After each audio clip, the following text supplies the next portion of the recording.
Chegamos então a 2026, ano de eleição no Brasil, ano que cada um começa a querer defender o seu candidato, defender o seu partido, defender a sua ideologia, e no meio da igreja, no meio do povo que se diz crente, não é diferente. A igreja ferve, né, nessa época. É o lugar onde muitos acreditam que existe um lado que é de Deus e um lado que é do diabo. E o problema disso é quando a Bíblia começa a ser usada para defender político, defender visão política, uma ideologia. E o pior do que isso é quando alguém começa, né, a querer tomar a Bíblia, as sagradas escrituras para si, para defender, né, sua candidatura. E um versículo que é muito usado nessa época, eu me incomodo com isso há muito tempo, é o Salmos 33:12, que diz assim: Feliz a nação cujo Deus é o Senhor. Geralmente esse versículo ele vem, né, estampado numa foto de algum candidato, em alguma propaganda política.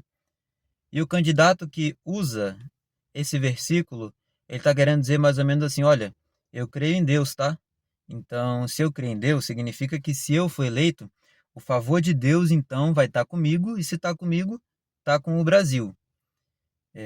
Isso faz muita gente que é imatura na fé, né, e tem pouca experiência na palavra, acreditar que de fato, poxa, o cara está dizendo que é crente, opa, então se ele está dizendo, vamos votar nele, porque se ele for eleito, Deus vai ser Senhor dessa nação, né?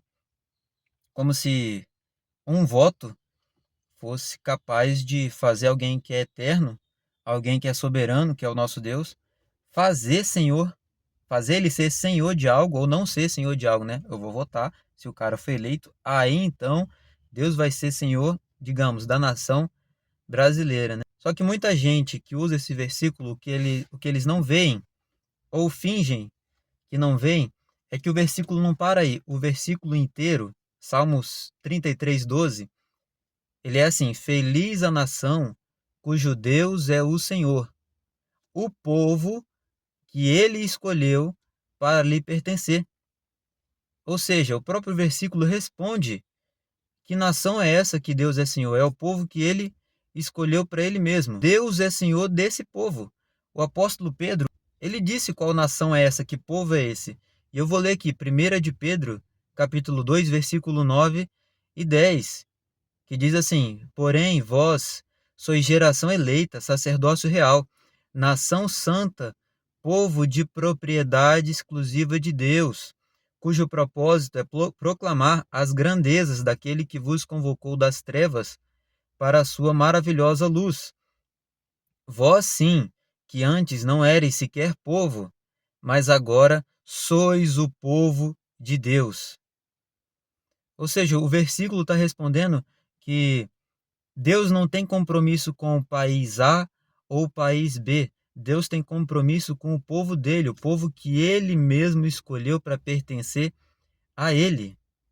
Deus não está agoniado lá no céu. Deus não está orando para que se levante no Brasil um candidato evangélico ou católico e que esse candidato seja eleito para que então ele possa ser o Senhor dessa nação.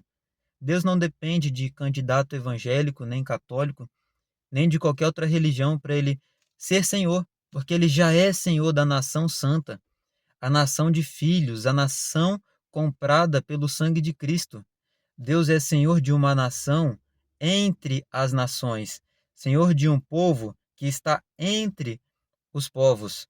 Esse é o nosso Deus. Deus não precisa de nenhum candidato evangélico. O compromisso de Deus não é com o Brasil, mas é com o povo dele no Brasil. É claro que se Deus quiser, ele pode ter misericórdia da nação brasileira como um todo, mas se ele não quiser, ele não vai ter. E assim é com qualquer outro país. O que a gente não pode é ser infantil e querer usar a Bíblia para defender candidato A ou candidato B, ideologia A ou ideologia B. A gente não pode usar a Bíblia para paparicar os candidatos que a gente tem preferência. E Deus já é Senhor, independente de quem vai colocar a faixa no final do ano.